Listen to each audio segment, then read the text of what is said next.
যদি বলি সে সবই তোমারই, একা চিঠি একা একা।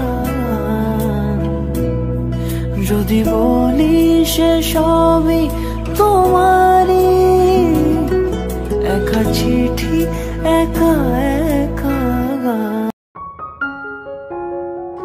রাধে রাধে বন্ধুরা, সুপ্রভাত। কেমন আছো তোমরা সবাই? আশা করছি সবাই খুব ভালো আছো আর সুস্থ আছো, আর আমরাও বেশ ভালো আছি। আমার আরও একটি নতুন ভিডিওতে তোমাদের সবাইকে অনেক অনেক স্বাগত আর অনেক অনেক ভালোবাসা জানিয়ে আজকের ভিডিওটি শুরু করছি। আর আশা রাখছি আজকের ভিডিওটি দেখতে তোমাদের খুব ভালো লাগবে। আর আজকে আমি তোমাদের সাথে শনিবারের বিকেলের রুটিনটা শেয়ার করব, আর সাথে জামাই ষষ্ঠীর কিছুটা অংশ, মানে কিছুটা ভিডিও তোমাদের সাথে শেয়ার করব। তো দেখতে থাকো, আর আশা করছি তোমাদের ভিডিওটা দেখতে খুব ভালোই লাগবে। আর কেমন লাগলো সেটা আমাকে একটা কমেন্ট করে অবশ্যই জানিও তোমাদের মতামতটা। তো যাই হোক, এই শনিবার দিন, তাও এখন প্রায় বাজে ওই দুপুর 12:30 মতো হবে, এখন থেকে ভিডিওটা স্টার্ট করছি। এদিন না প্রচুর জামা কাপড় কেচেছিলাম, পুরো ছাদ ভরে গেছে, তোমরা দেখতেই পেলে। এমনকি তোমাদের দাদাভাইয়ের জুতোটাও ধুয়ে দিয়েছিলাম। তো যাই হোক, এরপরে ফিরে এলাম বিকেলবেলায়। তো বিকেলবেলায় দেখো, এখন একটু আগেই তো আমি আর মাম্মাম দুজনেই ঘুমাচ্ছিলাম। তো ঘুম থেকে আমি তো উঠে পড়েছি, মাম্মাম শুয়েছিল। তো আমি দেখো আগেই মাথাটা ভালো করে আঁচড়ে নিয়েছি, তারপরে চুলে একটু বেনুনি করে নিলাম। আর তারপরে দেখো সোজা চলে এসেছি বাইরে আমার এই গাছগুলোতে একটু ভালো করে জল দিতে, মানে একদম স্নান করিয়ে দিতে। কয়েকদিন ধরে তো এদিকে কোনো বৃষ্টির দেখা নেই। তোমাদের ওদিকে বৃষ্টি হচ্ছে কি না অবশ্যই কমেন্ট করে জানিও। আর আমাদের এদিকে জানো তো একদমই বৃষ্টি হচ্ছে না কদিন ধরে। তো ওই জন্য গাছগুলো না অবস্থা খুবই খারাপ।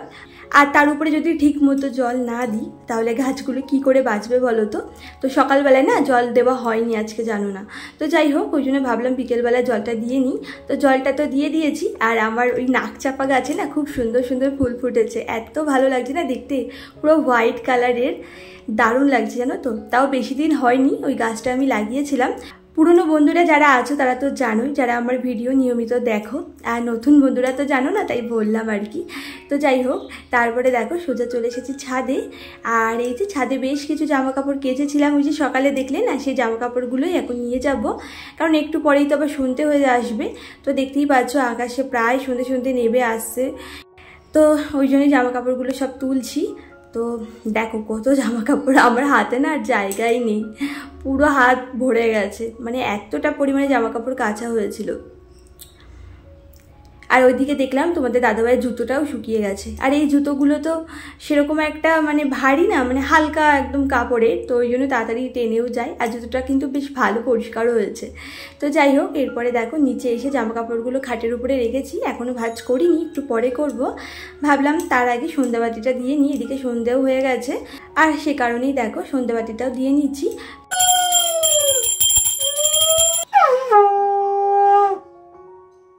ওইদিকে ঘরে কিন্তু সন্ধ্যাটা দিয়ে নিয়েছি। আর তারপরে সোজা চলে এসেছি এই যে বাইরে, এই যে আমাদের তুলসী মন্দির যেখানটা আছে সেখানটায় সন্ধ্যে দিচ্ছি। আর তারপরে দেখো আমাদের যে মনসা মন্দির আছে সেখানেও চলে এসেছি সন্ধ্যে দিতে।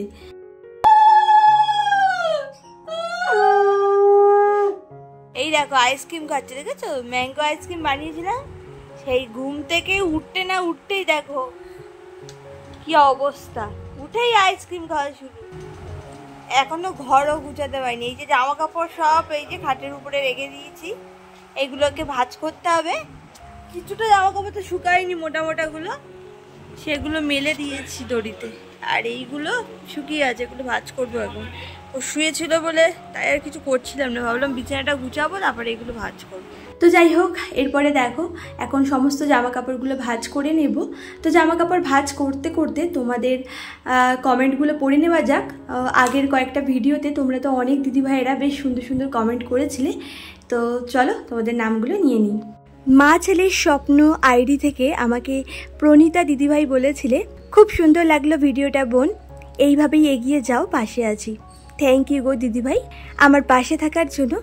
আর সত্যি জানো তো দিদিভাই, আমি তোমার কমেন্টের অপেক্ষায় থাকি যে কখন প্রণীতা দিদিভাই কমেন্ট করবে। এতদিন তো তোমার নামটা জানতাম না, তবে আগের একটা ভিডিওতে তুমি আমাকে কমেন্ট করে তোমার নামটা বলেছিলে, তার জন্য তোমাকে অনেক অনেক ধন্যবাদ।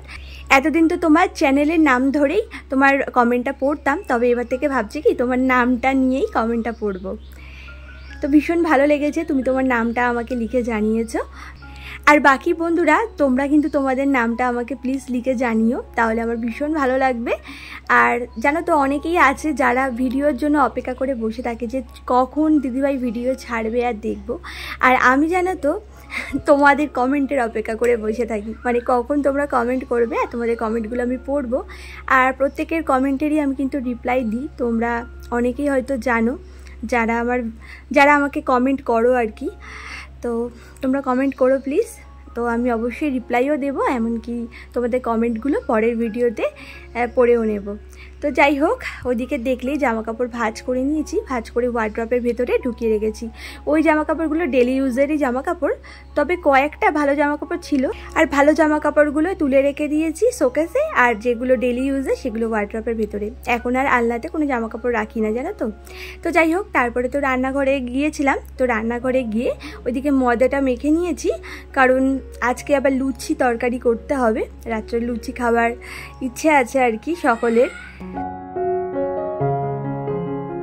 তো যাই হোক, এরপরে ফিরে এলাম ঠিক তার পরের দিন, মানে রবিবার দিন।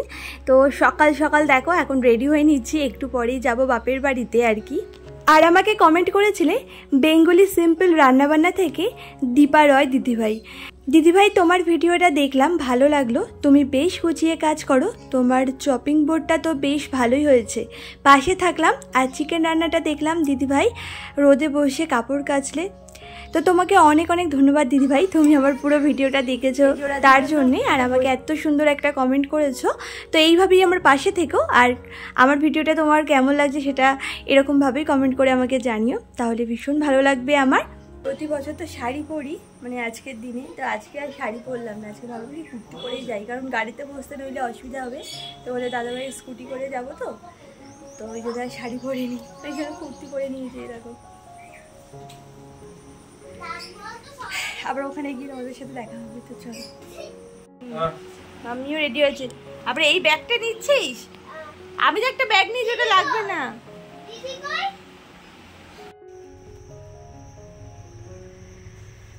তো এইমাত্র এলাম এখানে, মানে বাপের বাড়িতে এলাম, এই তাও পৌঁছেছি, তাও এসেছি প্রায় ওই 5-10 মিনিট মতো হয়েছে। তো এসেই তো তোমাদের দাদাভাই শুয়ে পড়েছে, ওর গরম লেগে গেছে, মামামও শুয়ে পড়েছে, আর আমি এসে মার হাতে হাতে একটু কাজ করছিলাম, মানে একটু ঘুগনিটা বসাচ্ছিলাম। তো লুচি আর ঘুগনি হবে। এই যে দেখো মামামের কথা বলেছে, ও হাজির হয়ে গেছে। এসে জামা কাপড় ওর ছাড়া হয়ে গেছে, আমার এখনো ছাড়া হয়নি, আমি পরে ছাড়বো। তো যাই, মায়ের হাতে হাতে একটু কাজ করি, লুচি টুচি করি ব্রেকফাস্টের জন্য। আর দিদিরাও আসবে, দিদিরা এখনো বেরোয়নি বাড়ি থেকে, মানে একটা দিদি বললো যে বেরিয়েছে, ও এখন বাসে উঠছে। তো যাই হোক, কিছুক্ষণের মধ্যে তো ও চলে আসবে, তো সবাই মিলে একসাথে রান্নাবান্না হবে আর কি। তো যাই হোক, কাজে লেগে পড়ি। তো চলো দেখতে থাকো, এখন যাচ্ছি রান্নাঘরে। তো যাই হোক, এদিকে দেখো ঘুগনি রান্না করেছিলাম, মা তো ঘুগনির সব কিছু রেডি করেই রেখেছিলো, মানে মটর সেদ্ধ করে রেখেছিলো, আমি জাস্ট বসিয়ে দিয়েছি মশলা টশলা কষিয়ে, মশলাটাও পর্যন্ত মা গুছিয়ে রেখেছিলো। তো যাই হোক, আর করে নিয়েছিলাম লুচি, আর ময়দাটাও মা মেখেই রেখে দিয়েছিলো, এসে শুধু লুচিগুলো ভাজলাম আর কি। আর এখন এই যে রান্নাঘরে আছি, এখন চিকেন হচ্ছে, আর একদিকে ফ্রাইড রাইস করবো, তো ওই ভাতটা এখন বসাচ্ছি। তো মাংসটা হতে হতে এদিকে জলটা গরম হয়ে যাক, তারপর চালটা দিয়ে দেবো। আর এখানে যা গরম, মানে বিভৎস গরম, আমাদের ওখানেও গরম, কিন্তু এখানে আরও বেশি গরম, আসলে উপরে টিন তো, আর সেজন্য আরও বেশি গরম। দেখতেই পাচ্ছ পুরো ঘেমে গেছি একদম। আর এই যে মাম্মাম এখানে খেলা করছে, নিচে মাদুর পেতে, এই যে আমার দিদির মেয়ে আর ও দুজন মিলে খেলছে। তো যাই হোক, এদিকে দেখো আমার বাপের বাড়িতে কিন্তু দুটো সিংহাসন আছে, আর তার মধ্যে এই যে একটা, আর পাশে আর একটা। তো বাবা না এখানে দেখলাম কি লাইট লাগিয়েছে, আর লাইটগুলো বিভিন্ন কালারিং হচ্ছে, এত ভালো লাগছিল না দেখতে, তাই ভাবলাম তোমাদের সাথে একটু শেয়ার করে নিই। তো চলো বন্ধুরা, আজকের ভিডিওটা এই পর্যন্তই। আশা করছি আজকের ভিডিওটা দেখতে তোমাদের খুব ভালো লেগেছে। তো তোমাদের ভিডিওটা কেমন লাগলো আমাকে অবশ্যই একটা কমেন্ট করে জানিও কিন্তু। আর ভালো লাগলে আমার চ্যানেলটিকে সাবস্ক্রাইব করে আমার পাশে থেকে যেও। আর এই জামাই ষষ্ঠীর দিন কিন্তু আমাদের এখানে প্রচণ্ড পরিমাণে বৃষ্টি হয়েছিল, দেখতেই পাচ্ছ, ঝড়ও পর্যন্ত হচ্ছিল। দেখে মনে হচ্ছিল কি গাছগুলো যেন এক্ষুনি ভেঙে পড়বে। আর বাড়ির উঠোনে দেখতেই পেলে কতটা জল জমে গেছে।